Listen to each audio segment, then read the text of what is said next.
Boa tarde, aqui mais uma tarde em textos e coletâneas de Erasmo Mota. Hoje darei início a um texto reverendo que se refere a dízimos. Esse eu tenho batido nesses textos aqui sobre dízimos no YouTube, colocado vários textos sobre o tema, que ele sempre foi uma polêmica entre os religiosos. Muitos evangélicos agora já dizem que o dízimo não é dinheiro, já chegaram à conclusão que o dízimo nunca foi dinheiro e nunca foi pra gente, né? Que era o dízimo, quem lê um pouquinho das escrituras sabe que o dízimo era dado aos israelitas, levitas, aos israelitas que viviam dentro da cidade de Israel. E quem não era agricultor nem pecuarista não dava dízimo, né? Não era em dinheiro, não existia dízimo em dinheiro, pois existia outras formas para poder ajudar o sustento dos sacerdotes, dos levitas, das pessoas que lá viviam, né? E sustentavam os sacerdotes, que são as ofertas, e existiam. Aí tem outros textos que colocam, que especificam com mais nitidez sobre para quem era aplicado o dízimo e para onde que era e quem estava o dízimo, né? E etc. Mas hoje vou discorrer um texto aqui sobre o dízimo, né? Também é bem tanto citativo, porque, como já disse, estamos chegando no final dos tempos, a voz de Cristo está próxima. Então, é de suma importância que tenhamos a clareza do que a verdade sobre o dízimo que foi escondida, que é escondida há 2022 anos, né? Mas vamos ao texto, que será melhor especificado. Textos em coletâneas de Erasmo Mota. Bom, o dízimo religioso é uma falácia medieval? O dízimo religioso é uma falácia medieval. Autor Arqueleu Cunha, ex-pastor da Igreja Adventista do Sétimo Dia. O dízimo religioso é uma falácia medieval e nunca foi praticado por Jesus ou por seus apóstolos. Número 1.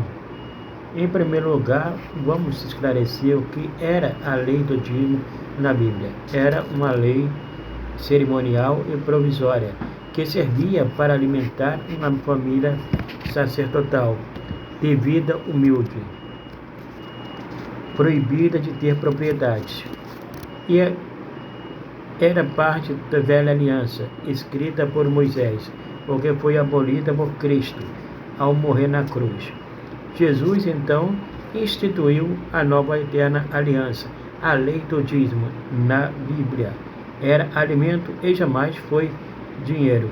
Além do mais, era uma obrigação somente para os donos de gados e que tivesse a partir de 10 gados, pois quem possuía até o 9º gado não dizimava.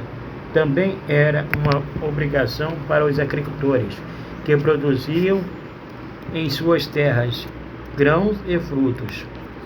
Qualquer outro tipo de atividade não dizimava, segundo as leis da Bíblia. Veja na Bíblia em Levítico 27, versículo 30 a 32. Depois some a isso, abre aspas, nada acrescenteis às suas palavras, para que não te repreenda e sejais achado mentiroso. Fecha aspas. Provérbios 30, versículo 6. Segundo, quem quer impor tal lei sobre os cristãos é porque, abre aspas, os sentidos deles se embotaram, pois até ao dia de hoje, quando fazem a leitura da antiga aliança, o mesmo véu permanece, não lhe sendo revelado que em Cristo é removido. Mas Até hoje, quando é lido Moisés, o véu está posto sobre o coração deles. Quando, porém, algum deles se converte ao Senhor, o véu lhe é retirado.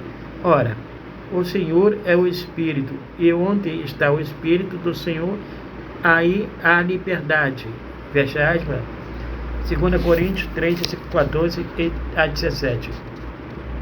Terceiro, ainda se alguém insiste em fazer a bênção depender da prática cerimonial dos dízimos, que é uma lei levítica e que não passa a ter alimentos, e foi engenhosamente transformada em dinheiro. Contudo, nós,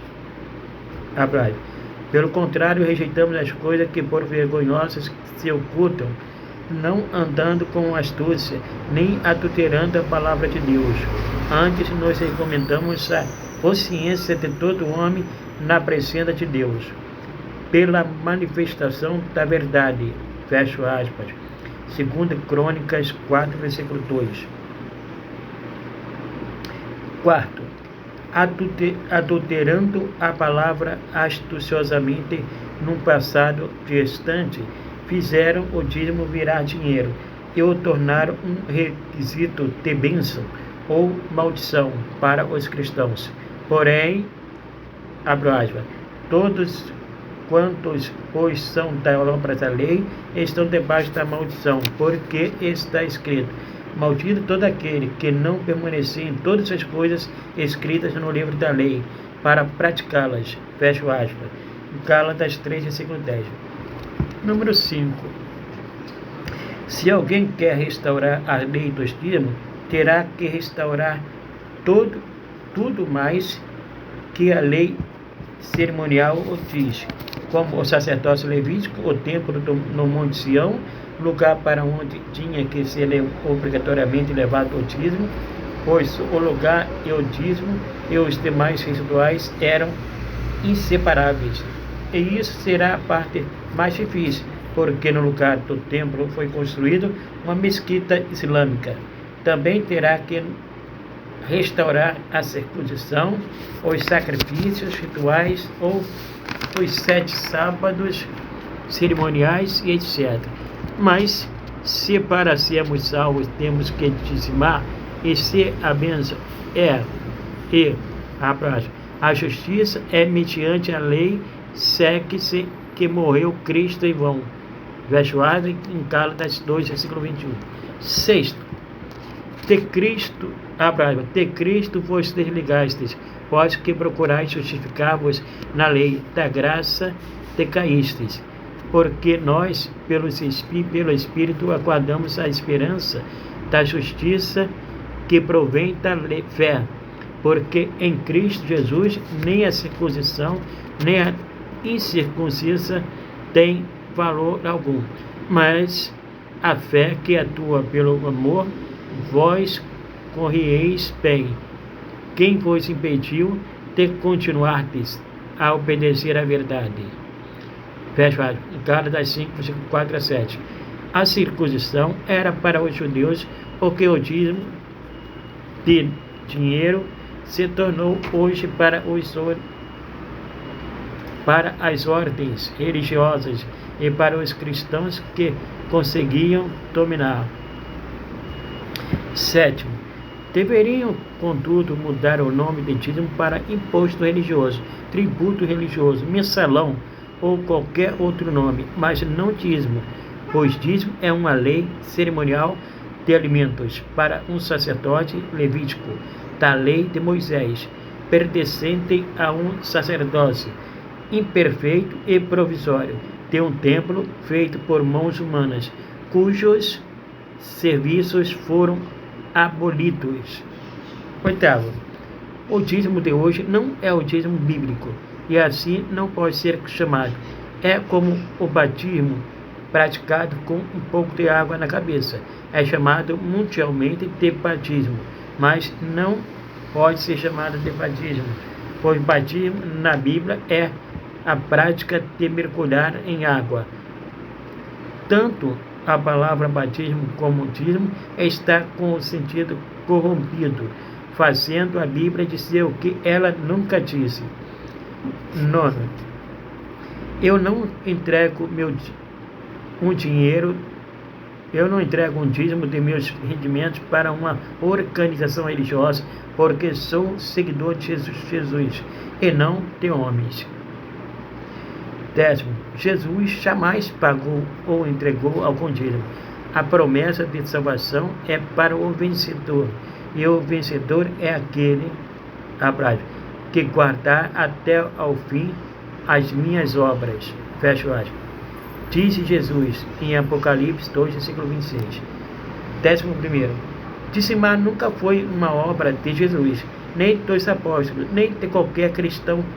Não existe um verso na Bíblia em que a igreja de Cristo praticava a lei dos dízimos.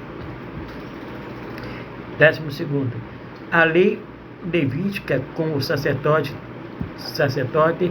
os dízimos que os sustentavam, a circuncisão, sinal desta aliança, o templo que era chamado casa de oração, casa de Deus, um lugar físico e fixo para adoração, os rituais e os sacrifícios. Tudo isso era um ensino provisório e serviu de aio para nos conduzir a Cristo, a fim de que fôssemos justificados pela fé. E tendo vindo a fé, já não permanecemos subordinados ao aio. Gálatas 3:24. 13. Assim o templo construído por mãos humanas, o sacerdócio carnal, imperfeito e mortal. Os dízimos que os sustentava com comidas, pois jamais foram dinheiro. As bebidas, as abluções e toda sorte de rituais constituíam a lei cerimonial que foi dada por Moisés. 430 anos depois de Abraão, em Gálatas 3, versículo 24, e era sobra dos bens vindouros, os quais não passam de ordenanças da carne, baseadas somente em comidas e bebidas e diversas abluções impostas até ao tempo oportuno da reforma, em Hebreus 9, versículo 10. 14. O profeta Malaquias defendeu a lei dos dízimos de alimentos de que falou Moisés, para que houvesse comida no templo, e jamais dízimos de dinheiro. Isso ele fez porque viveu no regime da lei de Moisés, 400 anos antes da vinda de Cristo. Malaquias mesmo foi claro em seu discurso, baseado no que ele mesmo disse, a aliança de Levi, fecha aspas. Malaquias 2, versículo 8. Malaquias escreveu para defender, entre aspas, a lei de Moisés, a velha aliança e não a nova aliança. Malaquias 4, versículo 4. 15. Mas depois que Jesus morreu na cruz, aboliu na sua carne a lei dos mandamentos na forma de ordenanças, fecha aspas, tendo cancelado o escrito da dívida que era contra nós e que contava de ordenanças, a qual nos era prejudicial, removeu-o inteiramente, encravando-o na cruz. Fecha aspas. Efésios 2, versículo 15, Colossenses 2, versículo 14. 16. Desta forma, não há um verso no Novo Testamento em que algum cristão praticou a lei de Moisés. Quanto aos dízimos, por isso, nenhum profeta do Novo Testamento repreende a igreja de Cristo, que não praticava essa lei. de dízimos, que era uma lei provisória de Moisés. 17. E se alguém está pensando que tem que sustentar algum pastor com 10% de seu salário, onde está esse mandamento no Novo Testamento? Nunca a Igreja de Cristo ou qualquer cristão recebeu dízimo no Novo Testamento. Esse mandamento foi promulgado pelo homem e não por Jesus Cristo. 18. Afinal de contas, quem inventou esse dízimo de dinheiro? No 6º século depois da morte de Jesus, a Igreja Católica Romana do Papa inventou um dízimo de dinheiro. Primeiro, no início era algo voluntário para sustentar o novo governo que estabeleceu na terra. Esse novo governo usou o nome de Igreja. 19. Anos depois da invenção desse negócio, o dízimo de dinheiro já não era suficiente como uma doação voluntária para a Igreja. Assim foi que, no ano de 785, depois de Cristo, o rei Carlos Magno, zeloso católico, criou esse dízimo. 2. Praticado pelas igrejas até aos dias de hoje. 20. Pervertendo as Escrituras, os líderes religiosos da Idade das Trevas, auxiliados pelos reis, criaram um sistema financeiro e deram a ele o nome de dízimo. Falsificaram a religião de Jesus Cristo. E a Idade das Trevas ainda não acabou para a maioria dos cristãos. Que não haja orgulho nessa questão, mas que humildemente haja reconhecimento do erro. 21. A Igreja Católica, inventora do dízimo de dinheiro e do governo religioso, considerado por evangélicos como a Babilônia, e o Papa como a besta, reconheceram a falácia da criação infundada de um dízimo de dinheiro. E o Papa Bento XVI extinguiu o termo dízimos do 5º mandamento da Igreja, promulgado em 28 de junho de 2005 e republicado pela Conferência Nacional dos Bispos do Brasil, como já disse na introdução desse texto, né? Entre aspas. 22.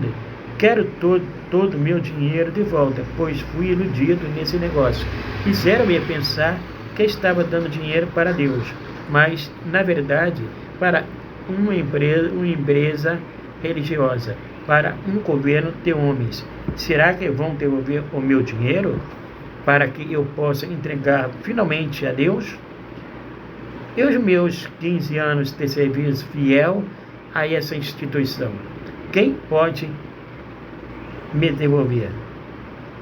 Os danos morais que me causaram por todo o constrangimento que passei de ser excomungado, sem contar os dolos extraoficiais, frutos das más línguas, as afrontas e injúrias. 23. Graças a Deus que, apesar de toda injustiça praticada em nome dele, ele foi maior em minha vida. E hoje, olhando para ele sem os óculos da religião criada pelos homens, posso afirmar que ele é justo com seus filhos e que no reino dele não há exploração e desigualdades.